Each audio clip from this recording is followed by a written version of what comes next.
Hello everyone. Before we start, make sure to like and subscribe to the channel and leave a comment with where you're from and what time you're watching. That way, YouTube will keep showing you stories just like this one. Now, let's begin.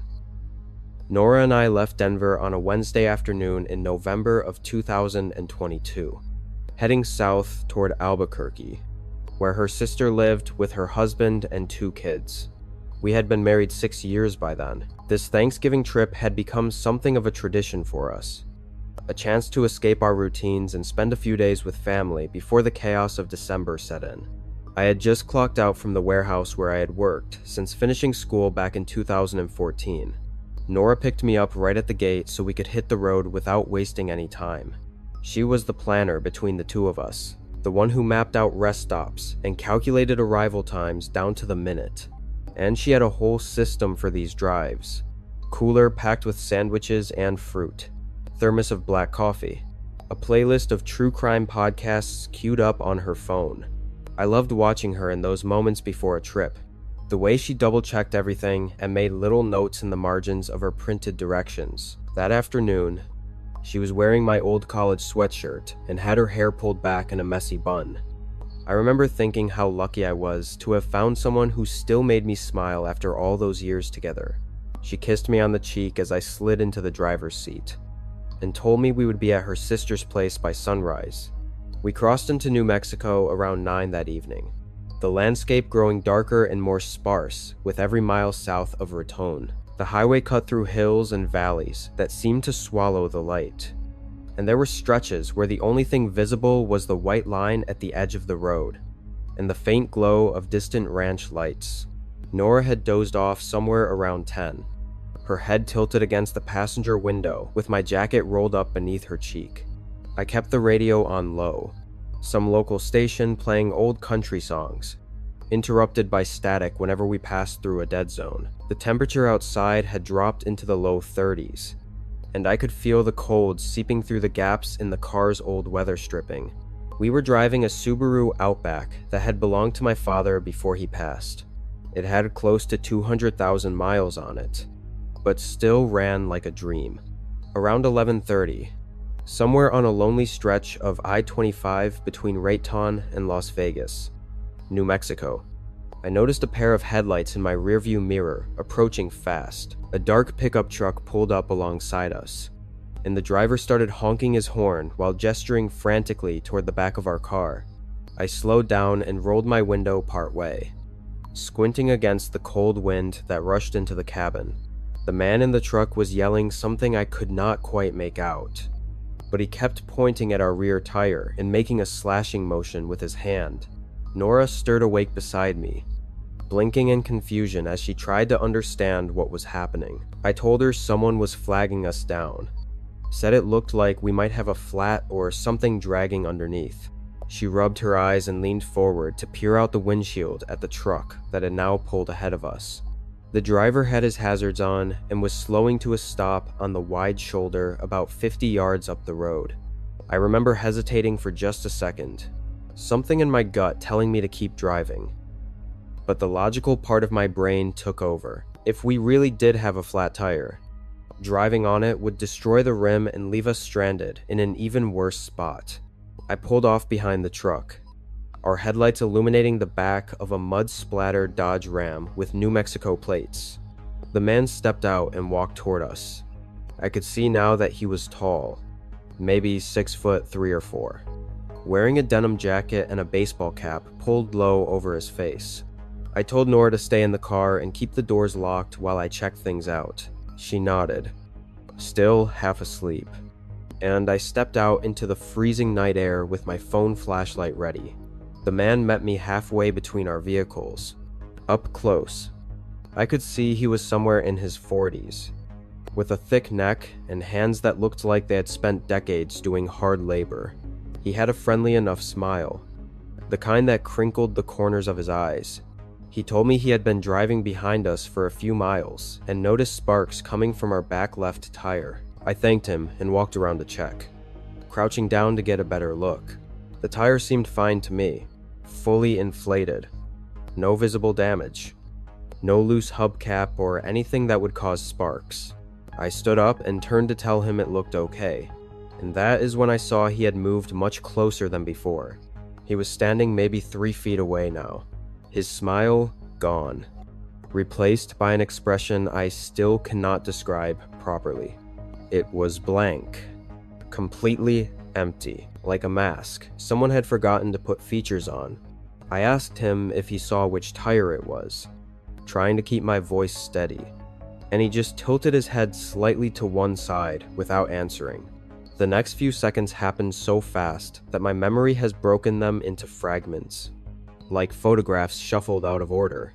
I remember turning back toward our car, wanting to put distance between myself and this man whose whole demeanor had shifted into something predatory. I remember seeing Nora's face through the windshield, her eyes wide with alarm as she watched the scene unfold. And then I felt a hand grab my shoulder from behind. Thick fingers, digging into the muscle hard enough to leave bruises I would still have a week later. I spun around and saw something metal flash in the dim glow of the headlights. A blade about 6 inches long that he had pulled from somewhere inside his jacket. He did not say a word. He just swung at me in a horizontal arc aimed at my throat. The only reason he missed was because I stumbled backward and tripped over my own feet. I hit the gravel hard, the impact knocking the wind out of me, and I heard Nora scream from inside the car. The man stepped over me like I was nothing more than an obstacle, his boots crunching on the frozen ground as he walked calmly toward the driver's side door where Nora was fumbling with her phone. I scrambled to my feet, yelling for her to run, to get out the other side and run into the darkness where he could not follow. But she was panicking, her fingers not cooperating as she tried to unlock her phone and call for help. The man reached the car and slammed his fist against the window so hard I thought the glass would shatter. Nora screamed again and finally threw herself across the center console toward the passenger door. But she was tangled in the seatbelt she had forgotten to unbuckle. I ran at him from behind, not thinking, just reacting on pure adrenaline and terror. I tackled him around the waist, and we both went down onto the pavement, the knife skittering out of his grip and sliding somewhere beneath our car. He was stronger than me, much stronger, and within seconds, he had flipped our positions and pinned me to the ground with his knee on my chest. His face was inches from mine, and I could smell cigarette smoke and something sour on his breath as he wrapped both hands around my throat. The world started going gray at the edges, sounds becoming muffled and distant. The last thing I saw before my vision tunneled was Nora finally bursting out of the passenger door and running toward the empty highway. Then, his weight suddenly lifted off me, and I heard his footsteps pounding away in the direction she had gone. I lay there, gasping for air, my throat burning and my vision slowly coming back into focus. Every breath felt like swallowing broken glass. And when I tried to call out for Nora, only a rasping whisper came out. I forced myself onto my hands and knees, then staggered upright, using the side of our car for support. The highway stretched out in both directions, empty and silent. Except for the wind howling across the open plain, I could not see Nora.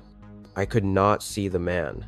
The darkness beyond our headlights was absolute, a wall of black that could have been hiding anything. I stumbled forward, following the direction I had seen her run, my legs barely cooperating as the adrenaline started to fade and the pain set in. I called her name over and over, my voice getting stronger with each attempt. But the only answer was the wind. About 200 yards from the car, I found her shoe, a white sneaker she had been wearing since we left Denver, lying on its side in the middle of the road. I picked it up and kept walking, kept calling, kept praying to a God I had not spoken to in years. I found her maybe 50 yards further, just off the shoulder where the gravel gave way to scrub brush and frozen dirt. She was lying on her back, completely still, her eyes open and staring at the stars.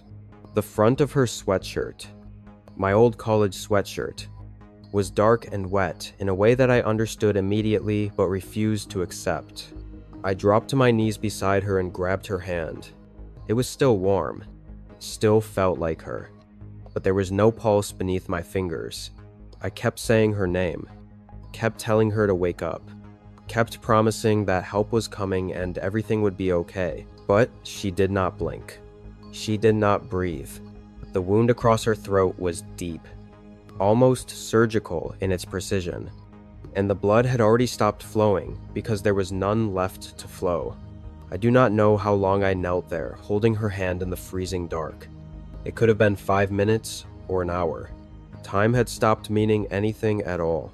At some point, I became aware of headlights approaching from the north, a semi-truck that slowed as it passed our abandoned car, and then pulled onto the shoulder when the driver saw me kneeling in the brush.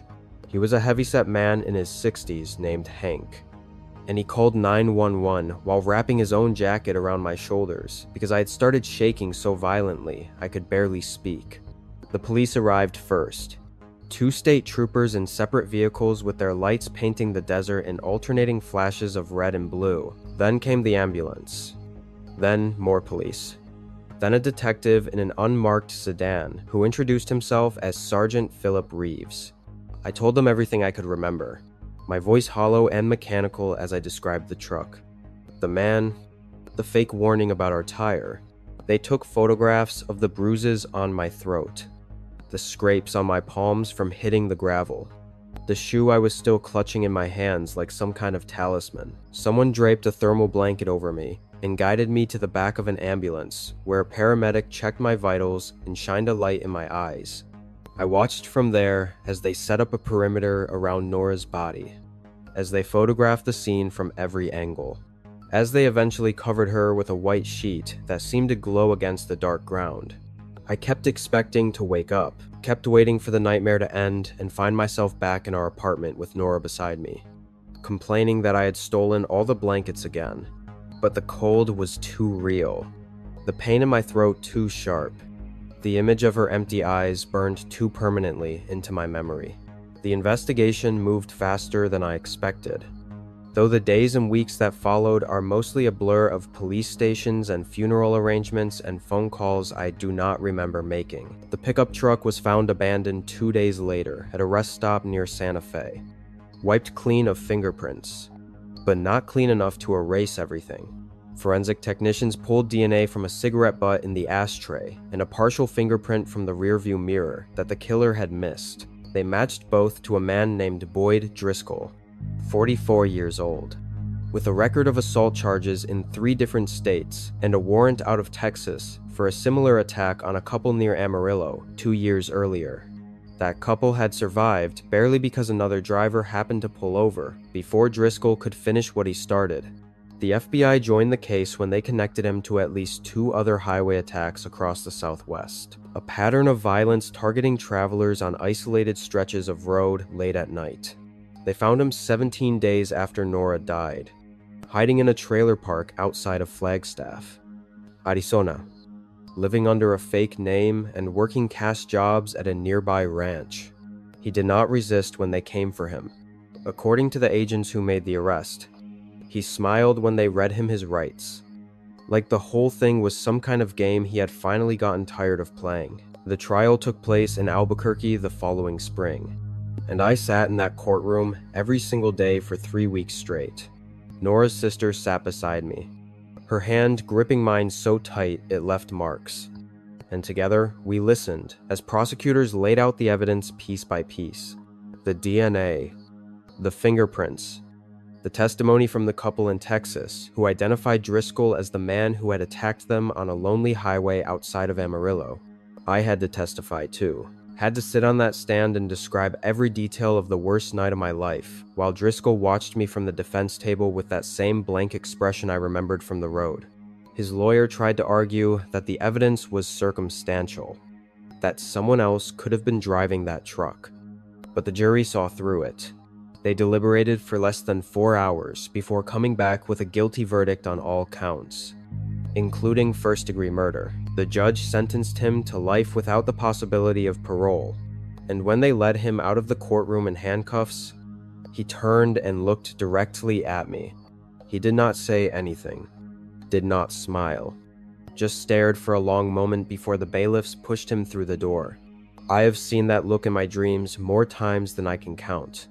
It has been almost 2 years now, and I still cannot drive at night without feeling my chest tighten and my breathing go shallow. I sold the Subaru, sold our apartment, moved to a small town in Vermont where Nora and I had always talked about retiring someday.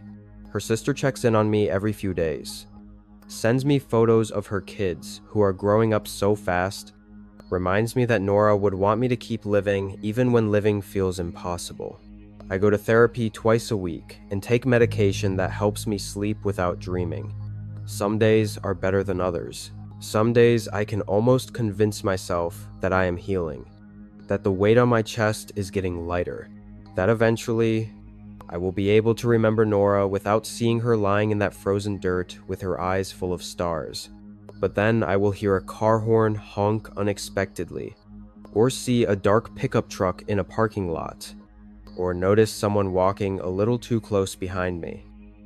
And all of it comes rushing back like it happened yesterday. I am sharing this because I need people to understand that these things happen to real people on ordinary nights when they're just trying to get from one place to another.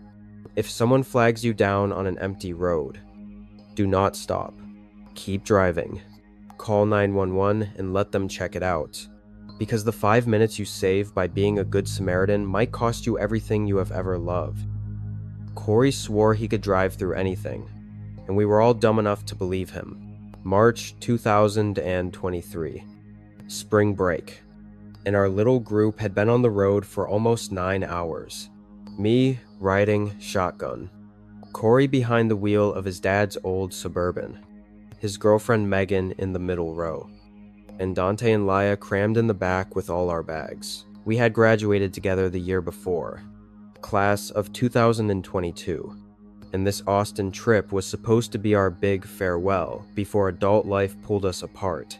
The plan seemed brilliant at the time. Drive through the night, skip the motel, save $100.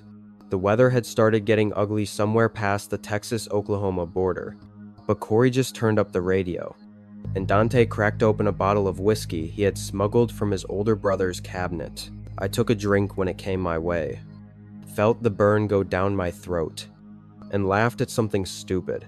Laya said, "We were young. We were together." And the storm outside felt like nothing more than background noise to our little adventure. The rain got heavier around midnight. I was sitting in the front passenger seat, watching the windshield wipers struggle to keep up.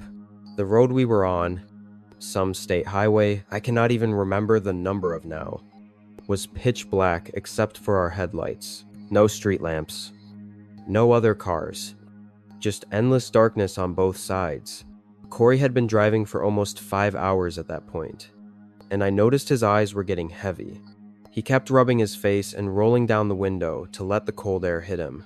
Megan suggested we pull over somewhere and rest for a few hours, but Corey waved her off, said we were only 3 hours out. That stopping now would be stupid when we were so close. Dante laughed from the back and made some joke about Corey being a lightweight. And that was when Corey grabbed the whiskey bottle and took a long drink, just to prove a point. I should have said something. I should have grabbed the wheel or demanded we stop. But I just sat there watching the rain pound against the glass, telling myself we would be fine. Around 1 o'clock in the morning, Laya fell asleep against the window in the back. Megan had dozed off too, her head resting on a bundled up jacket. Dante was scrolling through his phone, the blue light making his face look ghostly in the darkness. I remember feeling my own eyelids getting heavy. That dangerous pull of sleep when you have been awake too long. The heater was blasting. The car was warm, and the sound of the rain had turned into this constant white noise that made everything feel dreamlike. I pinched my arm a few times to stay alert. Kept checking on Corey. He was blinking too much. That rapid flutter people do when they are fighting to stay conscious. I asked him if he wanted me to take over. Told him I could drive the rest of the way. He shook his head, said he was fine, said we were almost there. The GPS showed 2 hours and 40 minutes remaining. I remember that number exactly because I stared at it, wondering if we would actually make it. The curve came out of nowhere. 1 second, we were on a straight stretch of highway, and the next, the road bent sharply to the left. There was a yellow warning sign. I think, but the rain was coming down so hard that Corey did not see it until we were right on top of it. He yanked the wheel, overcorrected, and suddenly the Suburban was sliding sideways across the wet asphalt. I heard Megan scream from behind me. This piercing sound that cut through everything. The tires made a horrible squealing noise as Corey tried to regain control, pumping the brakes the way you are not supposed to do on a slick road. Time stretched out in that weird way it does during a crisis. I could see every drop of rain frozen in the headlights. I could feel my body pressing against the seatbelt as we spun. Then we hit the guardrail on the right side of the road, and the impact threw me forward so hard I thought my chest would cave in. The car did not stop at the guardrail. We went through it or over it. I still do not know which. All I remember is the sensation of falling. This sickening drop in my stomach as the Suburban left the road entirely. We rolled at least twice, maybe 3 times. Glass shattered everywhere. I heard Dante yelling something, heard metal crunching and twisting around us. My head slammed against the window, against the dashboard, against something hard that split my forehead open. Everything was spinning, tumbling, a chaos of sounds and pain and absolute terror. When the car finally stopped moving, we were upside down in a ditch, the engine still running, the headlights pointing at nothing but mud and broken branches. I was hanging from my seatbelt, blood dripping from my face onto the ceiling below me, and for a few seconds, I could not hear anything except a high-pitched ringing in my ears. The first thing I became aware of after the ringing faded was Megan crying, not screaming anymore. Just these broken, gasping sobs that sounded like she could not catch her breath. I called out to Corey, but he did not answer. His body was slumped forward, held in place by his seatbelt, and his arms were dangling limp toward the crushed roof beneath us. I could see blood on his face, a lot of it, but I could not tell where it was coming from. My hands were shaking so bad I could barely find my seatbelt buckle. I kept pressing the button over and over, but it was jammed or bent or something. The rain was still pounding outside, coming in through the broken windows, mixing with the blood on my face. I finally got my belt undone and dropped hard onto the ceiling, landing on broken glass and pieces of plastic from the dashboard. The pain in my shoulder hit me, then this sharp burning sensation that made me want to throw up. I think I dislocated it in the crash, but I did not know that yet. All I knew was that something was very wrong with my left arm. I crawled toward Corey first because he was closest. The whole front of the car was caved in. The steering wheel pressed up against his chest in a way that made my heart seize up. I grabbed his face, slapped his cheek a few times, kept saying his name like that would somehow wake him up. His eyes were closed, and there was a deep gash running from his hairline down to his eyebrow, blood pumping out in a steady rhythm that scared me more than anything. He was breathing, though. I could see his chest rising and falling in shallow little movements. Behind me, I heard Dante groaning and Laya calling out for help, her voice high and panicked. Megan had stopped crying and gone quiet, which was almost worse. I did not know what to do, did not know who to help first. We were in the middle of nowhere, upside down in a ditch, and none of us had any idea if help was coming or if we would just bleed out there in the dark. Dante managed to kick out the back window. I heard the glass give way and then saw him crawling out into the mud, dragging himself on his elbows because something was wrong with his legs. He was cursing the whole time, a steady stream of words I could barely make out through the rain. I turned back to check on Megan, and that was when I saw her arm. It was bent at an angle that arms do not bend, the bone pushing up against the skin like it was about to break through. She was conscious, but her eyes had this glazed, faraway look, like her brain had shut down to protect her from the pain. Laya was the least injured somehow, just cuts and bruises from what I could see. She climbed out after Dante and immediately started screaming for help into the darkness, her voice swallowed up by the storm. I stayed with Corey and Megan, trying to keep them both awake, talking to them about anything I could think of. I told Corey about the time we skipped class freshman year to go fishing. I told Megan about how Corey had talked about proposing to her after they both found jobs. Stupid things. Desperate things. Anything to keep them with me. My phone was destroyed. The screen cracked into a spiderweb of broken glass. Dante's phone had flown out of his hand during the crash, and we never found it. But Laya still had hers somehow, tucked into the pocket of her jacket. She called 911 and tried to explain where we were, but none of us knew. We had been on some state highway heading south toward Austin, but we could not remember which one or how far we had gone. The dispatcher kept asking for landmarks, for mile markers, for anything that could help them find us. All Laya could say was that we were in a ditch, that it was dark, that her friends were dying. That last word hit me like a punch to the chest. Dying. I had not let myself think it until she said it out loud. The dispatcher told us to stay on the line, said they would try to trace the call, told us to keep everyone as still as possible. The rain kept coming down, and the minutes stretched into something that felt like hours. I held Corey's hand and watched his chest rise and fall, counting each breath like it might be his last. The ambulance took 47 minutes to find us. I know because Laya's phone showed the call duration when they finally arrived. 47 minutes of sitting in the rain, in the dark, watching my best friend slip in and out of consciousness. At some point, Megan started shivering uncontrollably, her whole body shaking despite the fact that it was not even that cold out. Shock. I know now. Her body was shutting down. Dante had dragged himself to a tree and was leaning against it, his face pale and his lips turning a bluish color that terrified me. When I finally saw the flashing lights up on the road, I started crying. Not quiet tears, but ugly heaving sobs that came from somewhere deep in my chest. The paramedics had to rappel down into the ditch because it was too steep for a stretcher. They put a neck brace on Corey and strapped him to a board, and it took 4 of them to carry him back up to the road. I refused to leave until everyone else was out. Stood there in the mud with my dislocated shoulder and my bleeding head, watching them pull my friends out of that hole one by one.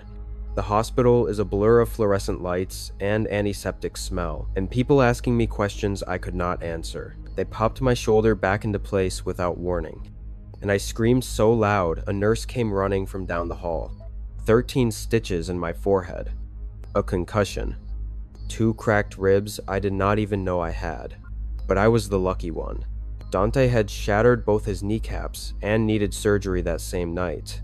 Megan's arm was broken in 3 places, and she had internal bleeding that required emergency surgery. Laya had a fractured collarbone and whiplash, so bad she could not turn her head for weeks. And Corey, the one who had sworn he could drive through anything, was in a medically induced coma for 4 days. Traumatic brain injury, they said, swelling in his skull. They had to drill a hole to relieve the pressure. His parents flew in from Michigan, and his mom grabbed me by the shoulders in the waiting room, asking me what happened, asking me why we did not stop, asking me questions I have been asking myself every single day since. Corey woke up on the 5th day. He did not remember the crash, did not remember the curve or the rain or the guardrail.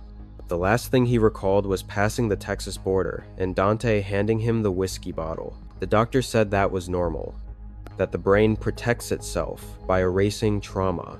I wished my brain would do the same. Instead, I remember everything. The sound of Megan screaming, the way the car felt when it left the ground, the smell of blood and gasoline mixing with rain.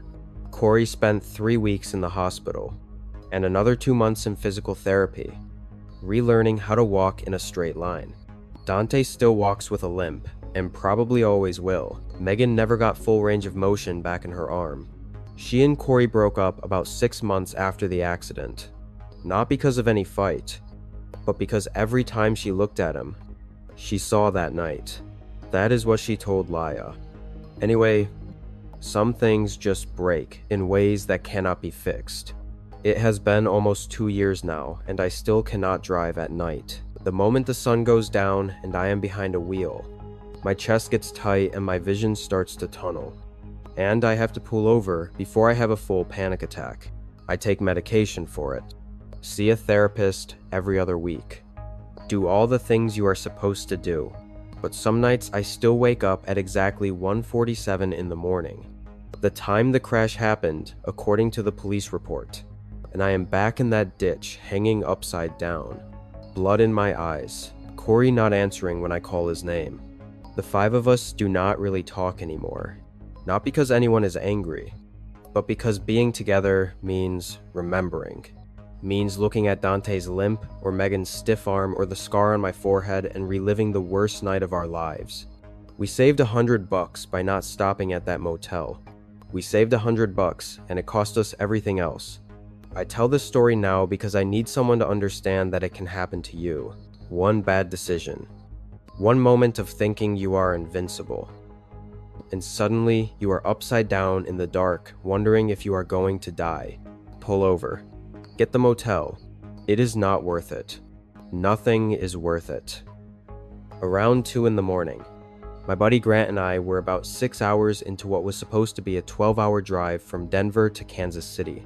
We had left after his shift ended at the warehouse, figuring we could split the driving and make it by noon the next day. Neither of us had slept much the night before. Him because of work. Me because my mind was racing about seeing my dad in the hospital. Grant was behind the wheel when he started drifting just slightly toward the shoulder. I told him to pull over before he killed us both.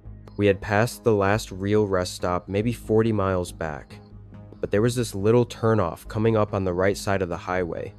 No sign, no lights, just a gravel patch carved into the trees. Grant pulled in and parked near the edge where the gravel met the grass. The plan was simple: sleep for 2 or 3 hours. Then keep moving. We both got out to stretch. The air was cold for September, that kind of cold that sneaks into your jacket and sits against your skin.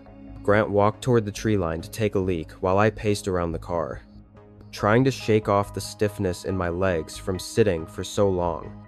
Our headlights were still on, cutting 2 pale beams into the darkness ahead. That was when I noticed the ground right there, maybe 20 feet in front of our car. The gravel was torn up, fresh tire marks, deep ones, like someone had peeled out in a hurry. The soil next to them was disturbed too, pushed around in uneven mounds. I remember thinking it looked wrong, like someone had been digging or dragging something heavy. I called out to Grant, told him to come look at this. He zipped up and walked over, and we both just stood there staring at the ground, trying to make sense of it. Grant pulled out his phone and turned on the flashlight. The beam was weak, but it was enough to see more than we wanted to. The tire marks were fresh. I mean, really fresh. The edges of the grooves were still sharp, not worn down by wind or rain. Whoever made them had been here within the last hour, maybe less. We followed the tracks with the light, and they curved hard toward the tree line before disappearing into the grass. That was when I caught the smell. It was faint at first, kind of sweet and chemical, like gasoline mixed with something else I could not identify. Grant smelled it too, because he stopped moving and just stood there with his phone pointed at the ground. Neither of us said anything for a few seconds. We were both thinking the same thing, but neither of us wanted to be the one to say it out loud. I took the phone from his hand and walked a few more steps toward where the smell was coming from, about 10 feet from the edge of the gravel, half hidden in the tall grass. I found a pair of gloves. They were the disposable kind, latex or nitrile, the type you see doctors wearing. One of them was inside out, like someone had ripped it off in a hurry. I crouched down to get a better look, and that was when I saw the jacket. It was maybe 5 feet further into the grass, bunched up like someone had thrown it there. Dark colored, looked like denim or maybe canvas. I moved the flashlight beam across it and my stomach turned. There was a stain on the back, a big one, dark and wet looking. I have never seen that much blood on anything in my life, not even in movies where they exaggerate everything. This was real. The fabric was soaked through in some places, and there were smears leading away from it, deeper into the brush. Drag marks. Someone had been dragged from this spot into the woods. I stood up so fast, I almost lost my balance. Grant was right behind me, looking over my shoulder, and I heard him whisper something under his breath. A curse. A prayer. I do not know. My mind was racing, trying to process what I was seeing, trying to come up with some innocent explanation that would make all of this okay. Maybe it was an animal. Maybe hunters had been here and dressed a deer or something. But hunters do not wear latex gloves. Hunters do not leave behind jackets soaked in blood. And those drag marks were wide. Too wide to be an animal. The grass flattened in a path that was clearly made by something human-sized being pulled through it. I turned the flashlight off and grabbed Grant by the arm. We need to leave. I told him, right now. He did not argue. We both started walking back toward the car, trying not to run, trying not to make noise. Every sound seemed amplified in that darkness.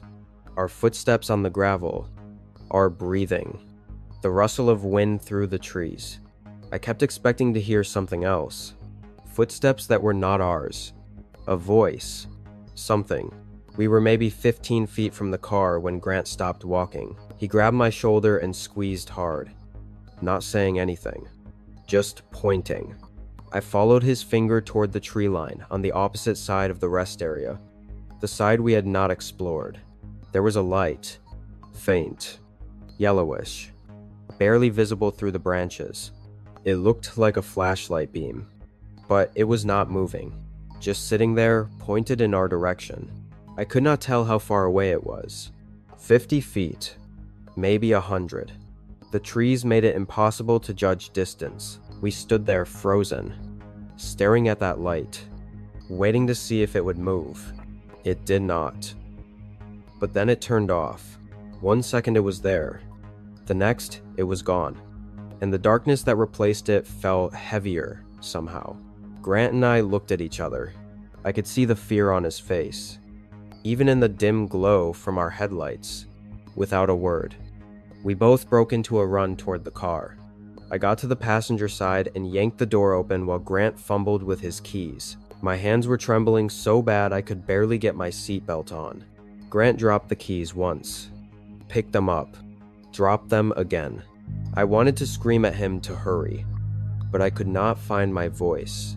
Finally, he got the key in the ignition, and the engine turned over. He threw the car into reverse and we shot backward, gravel spraying everywhere. The tires spinning for a second before they caught. I twisted around in my seat to look out the back window, and that was when I saw the figure, a person just standing there at the edge of the tree line where that light had been. I could not make out any features, just a shape, dark against darker, watching us leave. Grant must have seen it too in the rearview mirror because he said something I will not repeat and floored the gas pedal. We hit the highway going way too fast. The back end of the car fishtailing before he got it under control. Neither of us looked back again. We drove in silence for the first 10 minutes. I kept checking the side mirror, expecting to see headlights behind us, expecting someone to be following.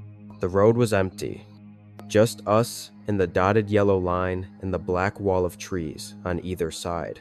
My heart was pounding so hard I could hear it in my ears. Grant's knuckles were white on the steering wheel. His jaw clenched tight. I wanted to say something, anything, to break the tension. But every time I opened my mouth, nothing came out. What do you even say after something like that? We just found evidence of what looked like a murder or an assault or something terrible. And there was someone in those woods who saw us find it. Someone who watched us discover what they did.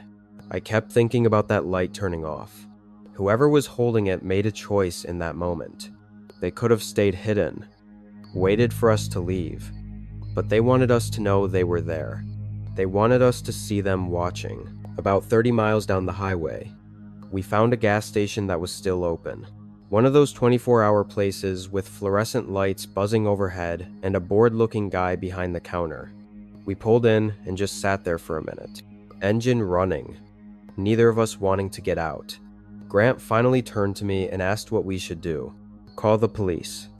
I said, obviously, we have to call the police.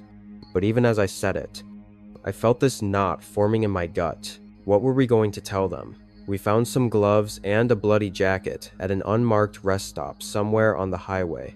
We did not even know exactly where we had been. There were no signs, no mile markers that I remembered, nothing to identify that turnoff. I pulled up maps on my phone and tried to scroll back along the route we had taken, but every stretch of that highway looked the same. Trees, road, trees, road. Grant suggested we just keep driving. Get to Kansas City. Forget about it. I told him we could not do that. If someone was hurt back there, if someone was dying in those woods while we sat here debating, we had to do something. I called 911 from the gas station parking lot. The dispatcher sounded tired, like she had already dealt with 100 calls that night, and mine was just one more. I tried to explain what we had found. The tire marks, the smell, the gloves, the jacket with blood on it, the drag marks. She asked me for a location, and I told her I did not know exactly. Somewhere between mile marker 80 and 120 on the highway heading east from Denver. That was the best I could do. She asked if we had touched anything, and I said no, which was true. She asked if we had seen anyone, and I hesitated. I told her about the light in the trees, about the figure standing there.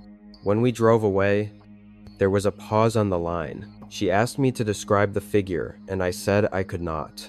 It was too dark. I just saw a shape. She told me to stay on the line while she contacted the state patrol. Grant and I sat there in that parking lot for almost an hour, waiting for someone to call us back.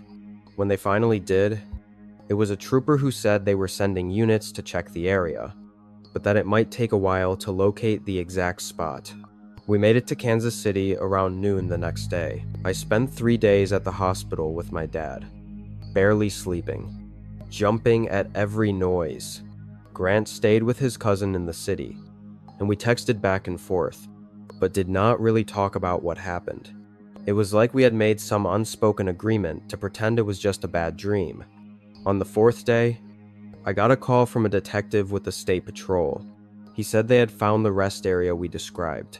He said they had found evidence of what he called a violent incident. He would not give me details over the phone.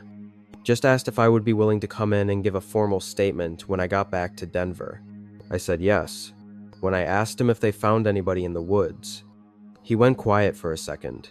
Then he said they were still investigating and could not comment on an active case. The way he said it, the weight in his voice, told me everything I needed to know. They found something in those trees. Or someone, and I do not think whoever it was made it out alive. I gave my statement a week later. The detective showed me photos of the rest area in daylight, and it looked so ordinary. So harmless, just a patch of gravel and grass next to the highway. He confirmed that they had recovered the jacket and gloves, that the blood was human, that they had found other evidence deeper in the woods that he could not discuss. He asked me again about the figure I saw, and I told him the same thing I told the dispatcher, just a shape. Too dark to see anything else. He nodded like he expected that answer. When I asked if they had any suspects, he shook his head. No witnesses except us, and we had not seen enough to help. That was 6 months ago. I still check the news sometimes, looking for any update, any arrest, anything. There has been nothing. Whoever was in those woods that night is still out there. Sometimes when I am driving at night and I see a dark turnoff on the side of the road, I feel my chest tighten and I grip the steering wheel a little harder. I think about that light turning off. I think about that figure standing there watching us leave, knowing we had seen what they did. And I wonder if they ever think about us too. Carla had been asleep for the last hour when everything changed. We were driving from Portland down to Sacramento for her cousin's wedding. A long haul we had decided to tackle in one shot to save money on a motel. She and I graduated together from Oregon State in 2015. Got married 2 years later. And between her nursing shifts and my work as an electrician, we rarely found time for road trips anymore. That Thursday morning, we left before sunrise, loaded the Subaru Outback with snacks and luggage, and watched the Pacific Northwest fade into California's golden hills. September had brought that perfect kind of weather where the sun warms everything without making you sweat. I drove with the window cracked open, listening to a true crime podcast while Carla napped with her head against the glass. We had planned everything down to the rest stops, charging cables, and a cooler full of sandwiches. For the first 6 hours, the trip felt almost peaceful, like a small vacation before the chaos of wedding festivities. We were somewhere past Redding, deep into that desolate corridor where gas stations become rare and the landscape turns to dry brush and brown hills. When I noticed the man on the shoulder, a silver pickup truck sat with its hood propped open, and beside it stood a figure waving his arms slowly, almost tiredly, like someone who had been at it for a while. I eased off the gas, and Carla stirred awake, squinting through the windshield at the scene ahead. He looked ordinary enough: jeans, a flannel shirt with rolled sleeves, a faded baseball cap pulled low over graying stubble, maybe mid-40s, with the kind of weathered face you see on guys who work outdoors. His truck had California plates, and a gym bag sat at his feet. Carla gave me a questioning glance, that silent conversation married couples have, and I pulled over about 50 feet past him. Broad daylight, cell service on my phone, and the guy seemed genuinely stuck. When I rolled down my window, he approached with a relieved expression and explained his fuel pump had failed, leaving him stranded for nearly 2 hours with nobody stopping to help. His name was Greg, or at least that is what he told us. He said he was heading to Stockton to visit his daughter, that he had been driving since morning, and the truck just died on him without warning. The way he spoke seemed calm, polite even, with a slight southern drawl that made him sound friendly. He asked if we could give him a ride to the next town with a mechanic, maybe 20 or 30 miles down the road.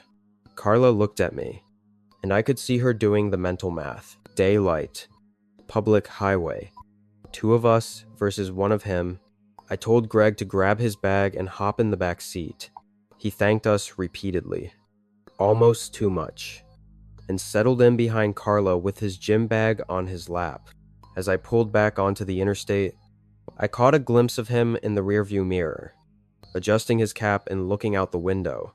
Nothing alarming, nothing strange, just a guy who got unlucky with car trouble. Or so I convinced myself in that moment. The first 15 minutes passed without incident. Greg made small talk about the weather, asked where we were headed, and mentioned he used to work construction before his back gave out. Carla, always the friendly one, engaged him with questions about his daughter, and he answered with the kind of vague details that seemed normal at the time. She was in college studying something with computers, lived with her boyfriend in an apartment near downtown. He spoke slowly, deliberately, and I noticed he kept glancing at my phone mounted on the dashboard, watching the GPS map as it tracked our route south. At some point, he asked how far we were from the next exit. When I said about 12 miles, he nodded and went quiet. Carla shot me a look through the corner of her eye, the kind that said she was paying attention too. The silence in the car grew heavier, and I found myself gripping the steering wheel tighter than necessary. Though I could not pinpoint exactly why things shifted when we approached the exit for a small town called Cottonwood, I signaled to take the off-ramp. figuring this would be a good place to drop Greg off and let him find a mechanic or call a tow truck. But before I could merge into the exit lane, his voice came from the back seat, sharper than before. "Keep going straight," he said. "This town is no good. Nothing open on Thursdays." I glanced at Carla, who had turned slightly in her seat to look at him. I told Greg this was the exit he had asked for, the next town with services. But he shook his head and insisted we continue to the one after. Something about a friend who worked at a garage there. Someone who would give him a deal. His tone had changed. The friendly drawl, replaced by something flatter, more insistent. I missed the exit, merging back into the flow of traffic, and watched in the mirror as Greg settled back into his seat with his hands resting on the gym bag. Carla reached over and squeezed my knee, a silent message that I understood completely. The next 20 minutes felt like hours. Greg started giving directions unprompted, telling me which lane to stay in, pointing out upcoming signs as if I could not read them myself. When I mentioned that the GPS showed a rest stop ahead with gas stations and food, he dismissed it immediately, saying those places were overpriced tourist traps and we should keep moving. His voice carried an edge now, not quite threatening, but firm in a way that left no room for discussion. Carla tried to ease the tension by offering him a bottle of water from our cooler, but he declined without looking at her, his eyes fixed on the road ahead. I noticed his right hand had slipped inside the gym bag, resting there casually, and my mind started racing through possibilities I did not want to consider. We were in the middle of nowhere, miles from any town, with a stranger in our backseat who no longer seemed interested in being dropped off anywhere. I decided to test him. I announced that we needed gas, that the tank was getting low, and I would have to stop at the next station regardless of his opinion on tourist traps. Greg leaned forward between the seats, close enough that I could smell cigarette smoke on his clothes, and looked at the fuel gauge on the dashboard. "You got enough to make it another 40 miles, he said, his voice low and steady. "Trust me, there is a better spot up ahead. Cleaner bathrooms, cheaper gas. You will thank me." The way he said it was not a suggestion. Carla had gone rigid in her seat, her hands still on my knee but gripping harder now. I kept driving, my mind working through options that all seemed to end badly. If I pulled over and demanded he get out, what would he do? What was in that bag? The highway stretched ahead, empty and endless. No other cars in sight. Just brown hills and dead grass under a sky that suddenly looked too big and too indifferent. I thought about my phone, about calling 911, but Greg was right there watching everything, and I could not risk making him feel cornered. He started talking about his life unprompted, in a way that felt like a warning wrapped in conversation. He mentioned he had done time casually, like he was discussing the weather. Said he had made mistakes when he was younger, got mixed up with the wrong people, spent a few years in a facility up north. "People judge you for your past," he said, staring at the back of Carla's head. "They see a record and they think they know who you are. But sometimes a man just needs a break. You know, sometimes he just needs people to help him get where he is going without asking too many questions." Carla nodded slowly, not turning around, and I could see her chest rising and falling faster than normal. I mumbled something agreeable, playing along, buying time. Greg smiled at that, a brief flash of teeth in the rearview mirror, and patted the gym bag on his lap like it was a pet. "You two seem like good people," he continued. "Smart people. The kind who understand that some situations are better handled quietly." I felt sweat forming on my palms despite the air conditioning blowing cold, and I realized with horrible clarity that we were completely at his mercy. We had been driving for another 15 minutes when I spotted something ahead that changed everything.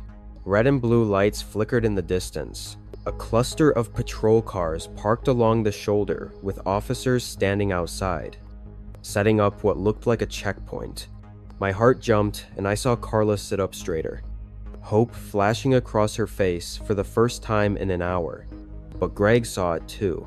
He cursed under his breath and leaned forward again, his hand now fully inside the gym bag, gripping something I could not see. "Take the next exit." And hiss it. His voice completely different now. All pretense of friendliness gone. "Do it now before we get any closer." I looked at the GPS and saw an exit approaching in half a mile. A rural route that led into empty farmland with no towns marked for miles. My hands trembled on the wheel as I weighed my choices. If I took the exit, we would be alone with him on a deserted road with no witnesses. If I kept driving toward the checkpoint, I had no idea what he would do, what he would pull from that bag in desperation. Carla made the decision for me. She pointed at the dashboard and said loud enough for Greg to hear that the engine temperature was spiking and we needed to pull over immediately, or risk blowing the radiator. It was a lie. The gauge was fine, but she sold it with convincing panic in her voice. I understood instantly what she was doing.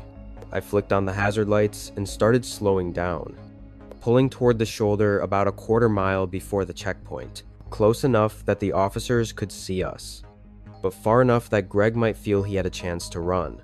"What are you doing?" he demanded, his voice rising. I told him the car was overheating, that I had no choice, that we would be stuck on the highway if I did not stop. He looked at the police lights ahead, then at the open fields beside us, calculating his options for a long, terrible moment.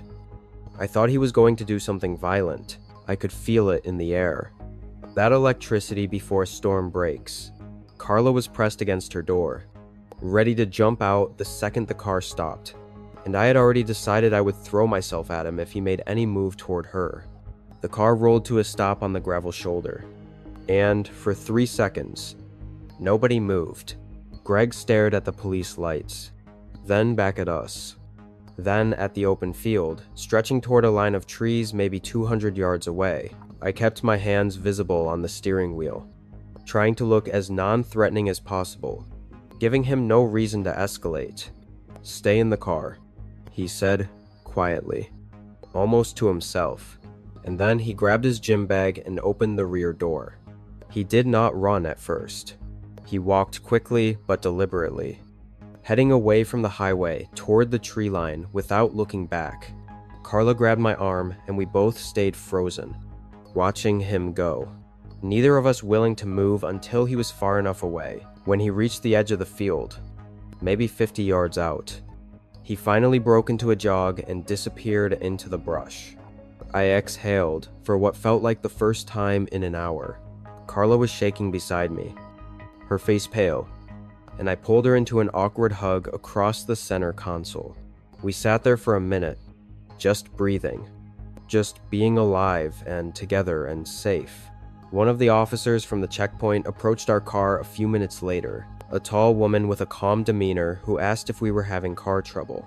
I told her the truth, that we had picked up a hitchhiker who had grown threatening and had just fled into the field. Her expression changed immediately, and she radioed to her colleagues while asking us for a description. We told her everything we could remember: the flannel shirt, the baseball cap, the gym bag, the silver pickup truck with California plates abandoned back near Redding. She listened carefully, taking notes, and then told us something that made my entire body go cold. They were looking for someone matching that description in connection with an armed robbery 2 counties north. A gas station holdup where the clerk had been badly beaten. The man had carjacked a truck to escape and had been last seen heading south on this very highway. We had been driving for over an hour with someone capable of real violence sitting 3 feet behind my wife. The officer took our contact information and told us we might be called as witnesses, then let us continue on our way. Carla and I did not speak for the next 50 miles. We just held hands across the console, the radio off. The only sound, the hum of the engine carrying us towards Sacramento and away from the worst day of our lives. That morning marked the 3rd stretch of our drive across a wide, quiet part of the country where towns felt more like suggestions than places. The trip was meant to reset things for us. A low-budget escape after months of stress, juggling work deadlines and school schedules. We were tired of chain hotels and figured a small roadside lodge would give us a story to laugh about later. The listing promised clean rooms, hot showers, and old-fashioned quiet, which sounded perfect after hours of engine noise. My partner Sarah was scrolling reviews while I drove, and none of them raised obvious alarms. The kids were restless but excited, counting down miles like it was a game.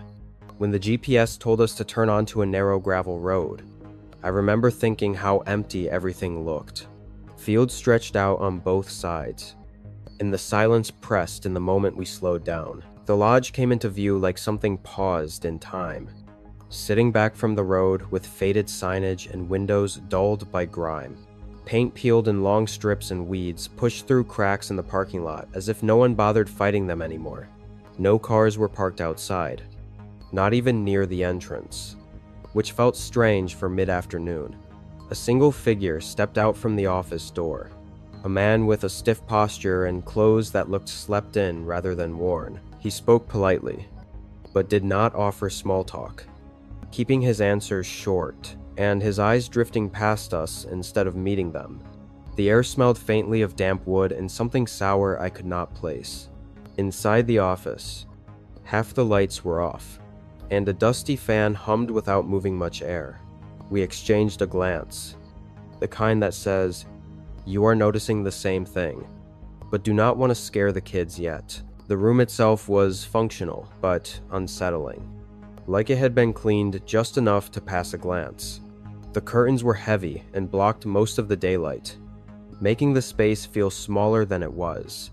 While unpacking, I noticed a thudding noise coming from somewhere behind the building, irregular and low, as if something heavy was being shifted around. Sarah tried opening a side exit near the vending machines, only to find it locked from the outside, which did not make sense for a guest area. Another door near the back stairwell was blocked the same way. When I stepped out to get fresh air, I caught sight of items tucked behind a dumpster, a worn backpack, a single sneaker, and a phone case cracked down the middle. They were not trash, not arranged like garbage, but hidden, pushed out of sight. The noise started again, closer this time, and the skin along my arms prickled despite the heat. We did not announce our decision, but it happened all at once. Sarah quietly told the kids to put their shoes back on and grab their bags without asking questions. I walked to the office to return the key, and the man looked surprised, almost annoyed when I said we were leaving early. He did not ask why, just took the key and slid it into a drawer already full of them. Back outside, the sky was beginning to shift toward evening, shadows stretching longer across the empty lot. As we drove away, I checked the mirror more than necessary, half expecting headlights to appear behind us. None did, but the sense of relief did not hit until the lodge disappeared from view. We never reported the place, mostly because we did not know what to say without sounding paranoid. Even now, I think about those hidden belongings and wonder who they belong to, and whether leaving before nightfall was the only reason we got back on the road safely. We kept driving until the road finally led us to a stretch with actual traffic.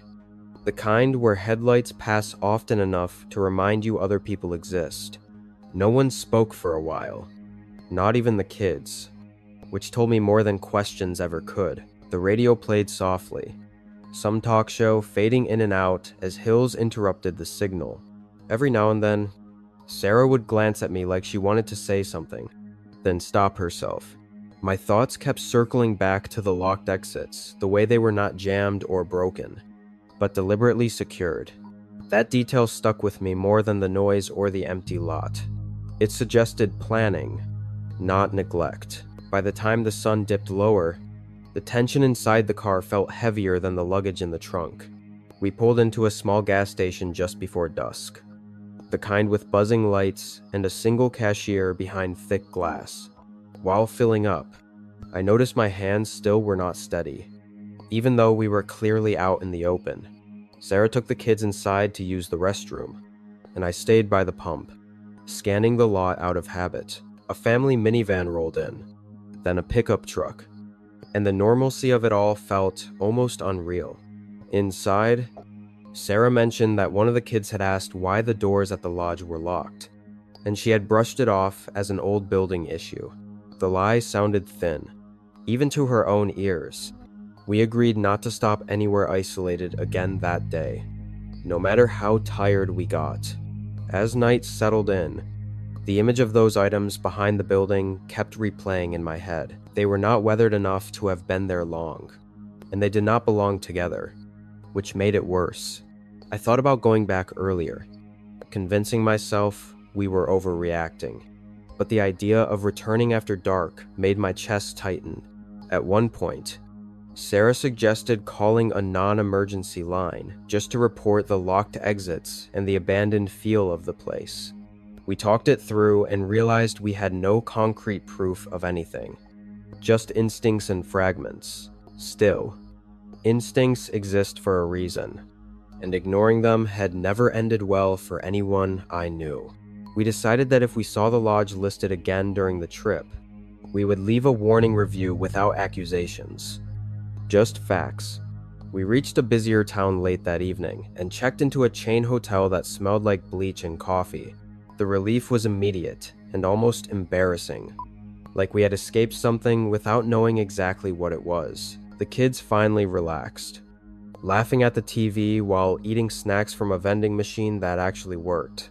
Sarah and I stayed up longer than usual, replaying the day in quiet voices, making sure our memories matched. Nothing else happened that night. No calls, no strange encounters, just sleep that came hard but stayed. Even now, years later, I cannot explain what that lodge was really used for. All I know is that leaving when we did felt like a decision that closed a door we were never meant to open. The next morning, the drive resumed under a pale sky, and the previous day felt unreal in a way that made details sharpen instead of fade. Every time we passed a turnoff toward open land, I felt a small spike of tension, like my body remembered something my mind wanted to shove aside. The kids asked if we could ever go back to a place like that lodge, curious in the way only they can be, and Sarah answered quickly that some places just are not meant for families. I replayed the man's expression when we returned the key, the way he did not bother pretending to care. It was not hostility exactly, more like impatience, as if we had interrupted a routine he expected to continue. That stuck with me more than the noise ever did. Routine implies repetition, and repetition implies others. A few days later, once we were back home and the trip had officially ended, I tried to look the lodge up again. The listing was still there, photos unchanged, descriptions still cheerful and vague. I scrolled through recent reviews and noticed something unsettling. Gaps, weeks with nothing. Then a sudden, short, overly positive comment that read like it was written to fill space rather than describe a stay. I wrote a careful review of our own, sticking to what we experienced without speculation. I mentioned the lack of guests, the locked exits, and the belongings behind the building, choosing words that could not be brushed off as dramatic. Hitting post felt heavier than it should have, like tossing a note into deep water and hoping someone else would find it. Not long after that, the listing disappeared entirely. No explanation, no archived page, just gone. Sarah noticed it first and called me over, and we stared at the screen longer than necessary. I checked other booking sites, different spellings, even the map location itself. The place still existed on satellite view, but no accommodation information came up anymore. That was the closest thing to an answer we ever got, and it did not feel comforting. If anything, it confirmed that something about that lodge did not survive attention. We talked briefly about contacting authorities again, but with no listing and no new information, it felt like chasing a shadow. Life moved on as it always does, but that day still surfaces in quiet moments. Sometimes it is triggered by a roadside sign advertising cheap rooms, or by a stretch of road where the silence feels too intentional. I do not tell this story to scare people away from travel or small towns. I share it because sometimes the safest decision does not come with proof or validation, just a strong internal warning. We trusted that warning and left while the sun was still up. Whatever happened at that lodge after dark, or before we arrived, remains unknown to us. And honestly, not knowing feels like the best possible outcome. That stretch of road sits in my memory like a long breath I never finished exhaling. Patty and I had been married for 41 years. When we finally decided to take that cross-country trip, we kept postponing since our youngest graduated college back in 2008. I had retired from the Postal Service 2 years prior, and she had just finished her last semester teaching 4th grade at Ridgemont Elementary. Our granddaughter Ellie was turning 5 in Arizona, and our son Craig kept insisting we make the drive out instead of flying. He wanted us to experience the open road, see the landscapes we had only talked about over dinner for decades. So, we bought a used camper, a 2014 Winnebago Adventurer that still had good bones despite the faded exterior. We spent 3 weeks getting it road ready, checking every seal, every hose, every belt. Patty picked out new curtains, pale blue with little white flowers, and I installed a better radio system so we could listen to her audiobooks during the long stretches. We mapped our route carefully, planning stops at national parks and small diners that had good reviews online. We left Cedar Falls, Iowa on a Saturday morning in late September, the kind of day where the air smells like wood smoke and fallen leaves. Patty made egg sandwiches wrapped in foil for breakfast, and I filled 2 thermoses with black coffee. Our neighbors, Harold and Deb Winslow, waved from their porch as we pulled out of the driveway, the camper groaning slightly under the weight of everything we had packed. Behind us, we towed our old Subaru Outback, figuring we would need a smaller vehicle once we arrived at Craig's place for day trips and grocery runs. The first 2 days went exactly as planned. We stopped at a campground near Omaha the first night, grilled burgers on our little portable stove, and watched the sunset paint the sky orange and pink. Patty fell asleep reading her mystery novel while I stayed up listening to the crickets and feeling genuinely happy for the first time in months. I remember thinking that this was exactly what retirement was supposed to feel like. I had no idea that within 72 hours, everything would shatter into something I still cannot fully explain. By the 3rd day, we had crossed into Colorado and were making our way through some of the most isolated stretches of highway I had ever seen. The landscape shifted from flat farmland to rugged hills dotted with scrub brush and red rock formations. Cell service became spotty around noon, and by 2 in the afternoon, we had no signal at all. Patty kept checking her phone, wanting to send pictures to Craig, but eventually she gave up and just started taking photos to send later. We stopped for gas at a small station outside a town called Lockwood Springs, population maybe 300, according to the faded sign. The station was one of those old-fashioned places with just 2 pumps and a little convenience store attached.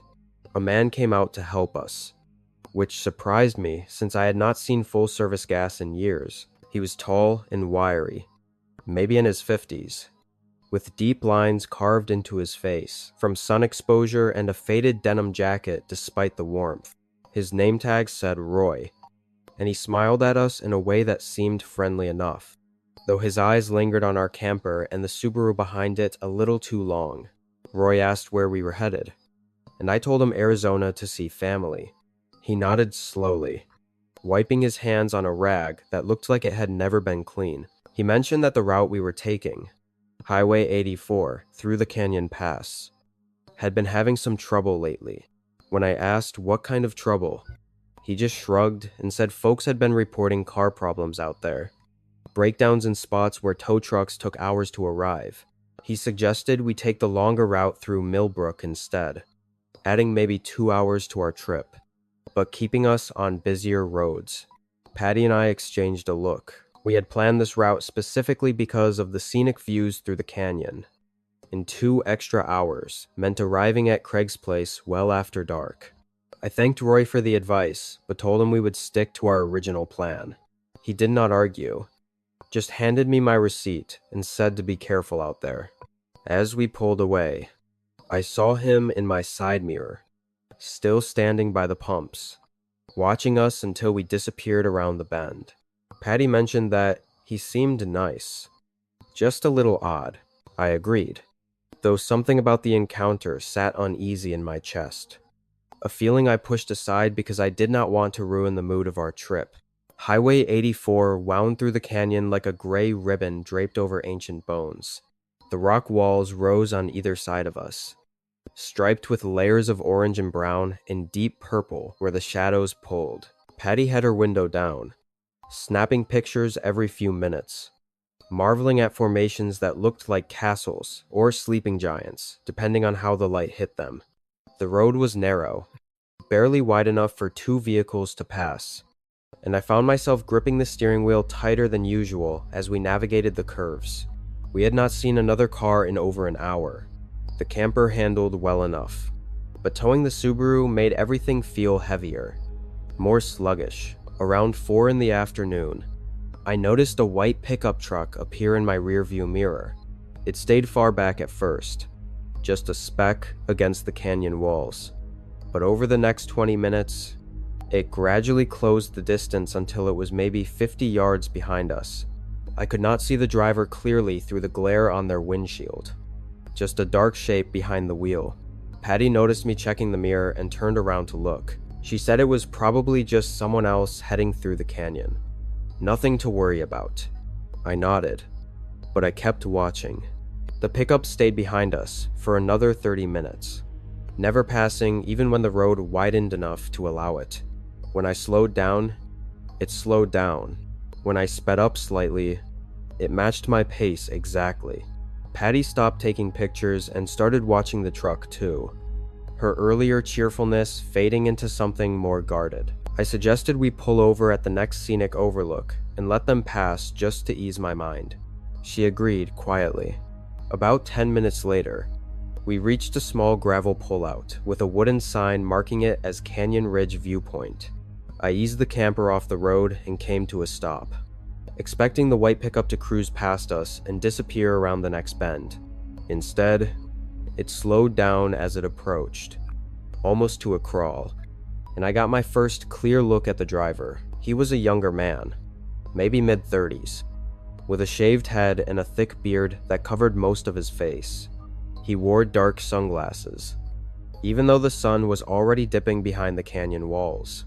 He stared directly at us as he passed, his head turning to follow our position, and I saw his lips move like he was saying something or maybe counting. Then he accelerated and vanished around the curve ahead. Patty grabbed my arm and asked if I saw that. If I saw the way he looked at us, I told her. Yes, I saw it. We sat there in silence for a long moment, the engine idling, the wind whistling through the canyon like a low moan. I wanted to turn around. I told Patty we should head back to Lockwood Springs, find a place to stay for the night, and take the alternate route in the morning. But she pointed out that we had already driven over an hour into the canyon, and going back would mean losing most of the daylight we had left. The map showed a small town called Hadley, about 45 minutes ahead, and she suggested we push through, get to Hadley, and stop there instead. It made sense logically, and I told myself the man in the pickup was probably just some local who was curious about out-of-state plates. People in isolated areas notice strangers. It did not have to mean anything sinister, so I put the camper back in drive and pulled onto the highway, checking my mirrors constantly, scanning the road ahead for any sign of that white truck. For the next 20 minutes, the drive was uneventful. The canyon walls began to shrink as we climbed higher, and patches of pine forest started appearing on the slopes. Patty relaxed a little, commenting on how pretty the trees looked in the golden afternoon light. I let myself breathe again. Maybe we had overreacted. Maybe the guy was just odd. Nothing more. Then we came around a sharp bend, and I had to slam the brakes so hard that Patty lurched forward against her seatbelt, and our coffee thermos flew off the dashboard onto the floor. The white pickup was parked sideways across the road, blocking both lanes completely. The driver was standing in front of it, arms crossed over his chest, watching us approach. He had taken off his sunglasses, and even from 50 feet away, I could see his eyes were pale, almost colorless, like dirty ice. Behind him, two other men emerged from the tree line on the right side of the road. One was short and stocky, wearing a camouflage jacket and carrying something in his right hand that I could not identify at first. The other was taller, thinner, with long, greasy hair pulled back in a ponytail and a cigarette hanging from his lip. They walked slowly toward the pickup, flanking the bald man, and all three of them stared at our camper with expressions that held no friendliness, no curiosity, only a kind of flat anticipation. Patty whispered my name, her voice tight and thin. I threw the camper into reverse, my foot already pressing the gas pedal. But before I could move more than a few feet, I heard the sound of another engine behind us. I looked in my side mirror and saw a rusted brown sedan pulling up to block our retreat. Stopping about 20 yards back, a fourth man stepped out, older than the others, with gray stubble and a hunting rifle resting casually against his shoulder. We were boxed in completely, trapped in a stretch of canyon road with rock walls on one side, thick forest on the other, and men who clearly had been waiting for us to arrive. Patty begged me to do something, anything, but my mind went blank with a kind of terror I had never experienced before. 41 years of marriage, 2 kids raised, a whole life built on routine and predictability, and none of it had prepared me for this moment. The bald man started walking toward us, his boots crunching on the gravel, and he motioned for me to roll down my window. I did not move. He stopped about 10 feet from my door and tilted his head like he was studying an animal in a cage. Then he spoke, his voice calm and almost friendly, telling me that we could do this the easy way or the hard way, and that the easy way meant stepping out of the vehicle with our hands visible and cooperating. He said they were not going to hurt us if we behaved, that they just wanted the camper and whatever cash we had, and then they would let us walk to Hadley on foot. I wanted to believe him. Part of me was desperate to believe that this was just a robbery, that we would lose our belongings but keep our lives. But I looked at the other men, at their faces, at the way the stocky one kept tapping whatever was in his hand against his thigh, and I knew in my gut that they had no intention of letting us walk anywhere. Patty knew it too. She reached over and squeezed my hand so hard I felt her rings dig into my skin. I made a decision in that moment that still haunts me. I told Patty to hold on, and then I floored the gas pedal in reverse, aiming straight for the brown sedan behind us. The older man dove out of the way, dropping his rifle, and I heard the sickening crunch of metal as the Subaru we were towing slammed into the sedan's front end. The impact jolted us hard, and I heard glass shatter somewhere behind me, but the sedan spun sideways just enough to create a gap on the left side of the road. I threw the camper into drive and cranked the wheel, tires screaming against the asphalt as I tried to squeeze through. The bald man lunged at my window, his fist connecting with the glass and leaving a spiderweb crack across my line of sight. The stocky one ran alongside us, and I finally saw what he was carrying: a crowbar, which he swung at the camper's side panel with a sound like a thunderclap. But we were moving, gaining speed, and I kept my foot pressed to the floor even as the camper rocked and shuddered from the damage. In my mirror, I saw the men scrambling back to their vehicles, and I knew we had only bought ourselves minutes at most. Patty was crying, asking if I was okay, asking what we were going to do, and I had no answers for her. All I could do was drive. The camper was struggling. Whatever damage the collision had caused, I could feel it in the way the steering pulled hard to the right, and the engine made a grinding noise that had not been there before. The Subaru behind us was dragging badly, one of its front tires blown out and scraping against the pavement in a shower of sparks. I knew we could not keep going like this for long. Patty checked her phone again, praying for a signal, but there was nothing. The road climbed higher, twisting through dense pine forest now, the canyon walls long behind us. I checked my mirrors every few seconds, expecting to see headlights, but the road behind us stayed dark. Maybe we had disabled their vehicles enough to slow them down. Maybe they had given up. I did not believe either possibility, but I let myself hope. About 15 minutes later, the camper started shuddering violently, and a horrible burning smell filled the cab. Patty pointed at the temperature gauge, which had climbed all the way into the red. The radiator must have been damaged in the collision. I had no choice but to pull over before the engine seized completely. I found a dirt road that branched off the highway, partially hidden by overgrown brush, and I turned onto it, driving about a quarter mile until we were out of sight from the main road. Then I killed the engine and we sat there in the sudden silence, listening to the ticking of hot metal and the distant sound of wind moving through the trees. I told Patty we needed to abandon the camper on foot in the dark. We might have a chance of hiding until morning, and then we could find our way to Hadley or flag down a passing car. She did not argue.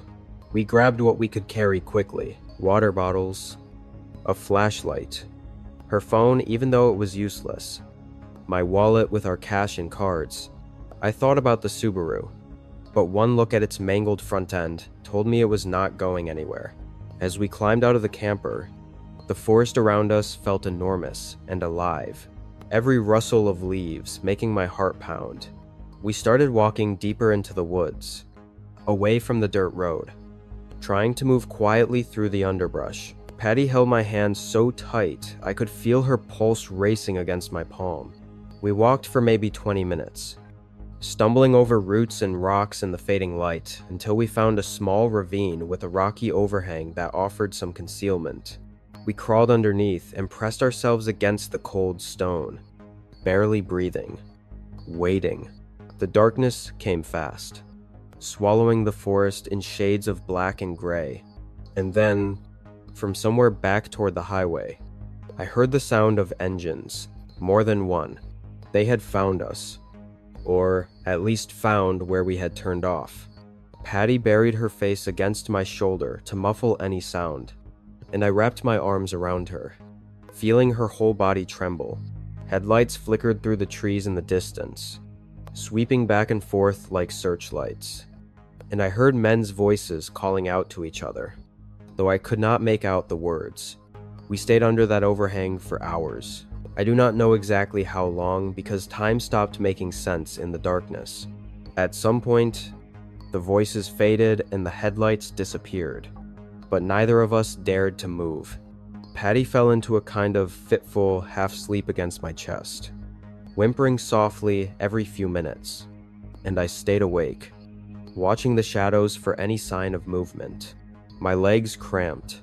My back ached from pressing against the stone. Mosquitoes found us and bit every inch of exposed skin, but I did not swat at them because even that small motion seemed too risky.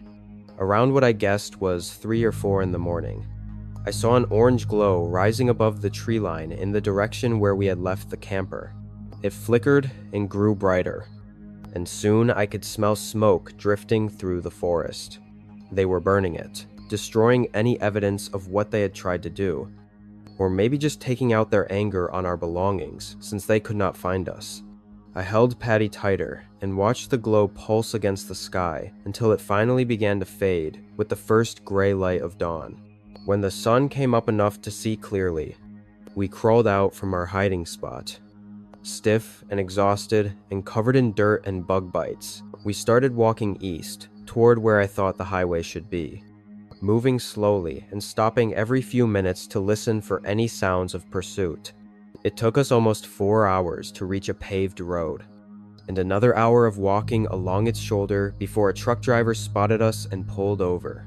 His name was Glenn Barker, and he was hauling lumber down to Phoenix. He took one look at us, dirty and scratched up and clearly terrified, and told us to get in without asking any questions. He drove us straight to the sheriff's station in Hadley, and from there, everything became a blur of statements and interviews and phone calls to Craig, who drove through the night to be with us. The police found our camper 2 days later, burned down to the frame in the spot where we had abandoned it. The Subaru was discovered about 6 miles away, stripped of its plates and anything valuable, left on the side of a logging road. They arrested a man named Wesley Grubb 3 weeks later, the bald one with the pale eyes, after he tried to pull the same scheme on another couple passing through. He had a record going back 20 years, armed robbery, assault, vehicle theft, and he was linked to at least 2 other disappearances in that region where the victims were never found. The other men scattered and were never identified. At least not that the police ever told us. Wesley never confessed to anything, never explained what they had planned to do with us if we had cooperated that day on the canyon road. I think about it sometimes late at night, when Patty is asleep beside me and the house is quiet. I think about what would have happened if I had not slammed that gas pedal in reverse. If I had believed his lie about letting us walk to Hadley, we would be 2 more names on a list of people who vanished on a lonely stretch of highway, and our son would have spent the rest of his life wondering what happened to his parents. We never took another road trip after that. The Winnebago was gone, and neither of us had any desire to replace it. Some roads are not meant to be traveled, and some memories cannot be left behind no matter how far you drive.